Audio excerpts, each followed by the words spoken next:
Bonjour.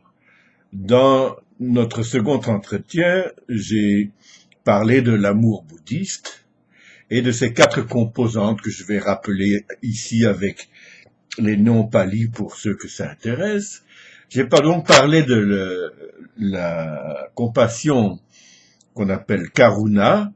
J'ai parlé aussi de l'équanimité qu'on appelle upekkha, de la joie sympathique qu'on appelle mudita et l'amour inconditionnel qu'on appelle metta.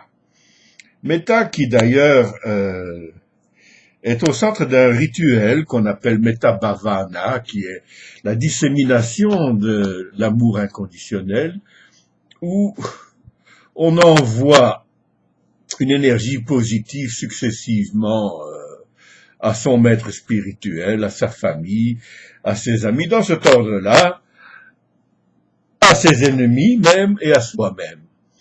Et donc, il y a une formule que l'on répète à chaque fois pour toute nouvelle catégorie de destinataires.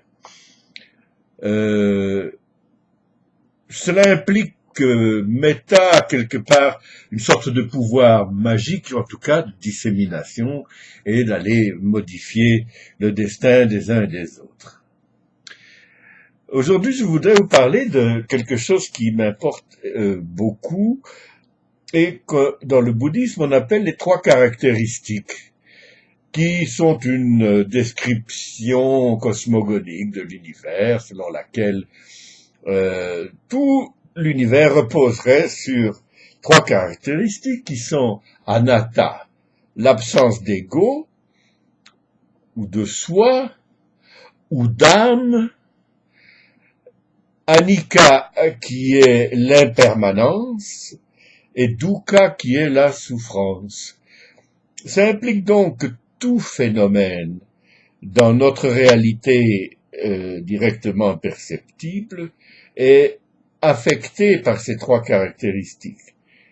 Premièrement, de ne pas avoir d'ego, ou de soi, ou d'entité quelconque qui la définisse, et qui rend donc évidemment tous les phénomènes particulièrement illusoires, d'autant plus que arrive la deuxième caractéristique qui est anicca, l'impermanence, et l'impermanence fait que vous ne pouvez rien retenir dans vos mains, ni personne, et que tout est transitoire.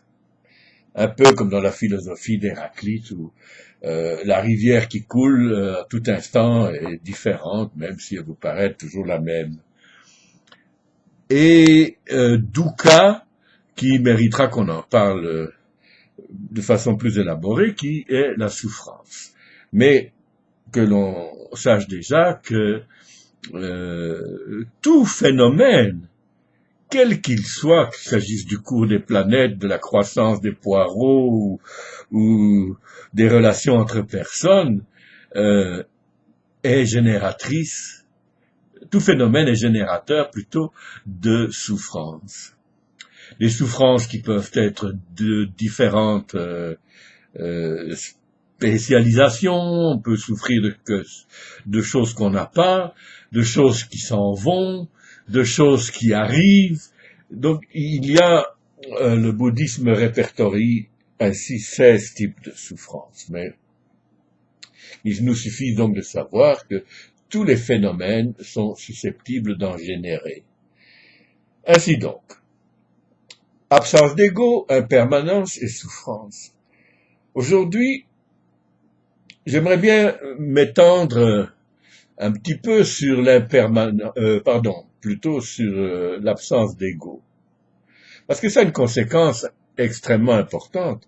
Figurez-vous que les hindouistes croient à un ego ou une âme qu'ils appellent Atman, et quand quelqu'un décède, cet Atman sort du corps et se réincarne dans un autre corps. Mais chez les bouddhistes, puisqu'il n'y a pas d'Atman, il ne saurait y avoir de réincarnation. Alors, il y a à la place une renaissance qui est un phénomène beaucoup plus complexe dont on parlera une autre fois. Pour l'instant, que l'on sache que tout est illusion. C'est comme si on était au théâtre. Nous sommes tous dans la salle, et les acteurs sur la scène, eux aussi, eux plus que les autres savent qu'ils jouent des rôles, bien sûr, mais nous qui sommes dans la salle, nous jouons des rôles, nous ne le savons pas, ou nous le savons, enfin ça dépend du degré de conscience, et nous ne savons pas non plus que notre degré de réalité est extrêmement mince.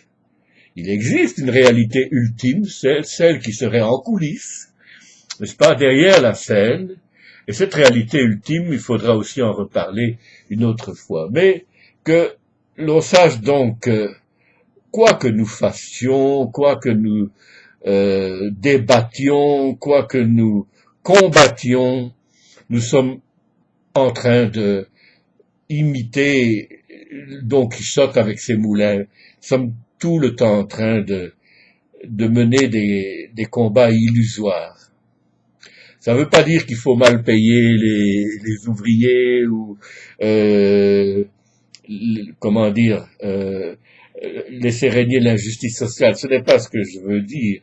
Mais sur le plan personnel, il faut, je pense, se faire à l'idée qu'il n'y a rien d'autre à se mettre sous la dent que des illusions. Ainsi donc, nous nous leurrons tout le temps les uns les autres. C'est le sport universel, je pourrais dire, qui est aussi le fait des animaux, des plantes et du règne minéral, si c'est possible. J'aimerais bien donner un exemple de leurre.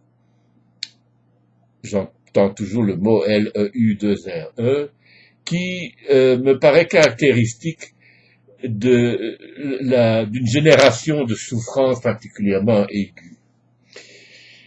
Supposez que j'ai rendez-vous avec une jolie blonde et que je l'attends à la terrasse d'un café pour une certaine heure. Je me dis, on ne sait jamais, elle va peut-être arriver en avance, donc je vais arriver une demi-heure d'avance.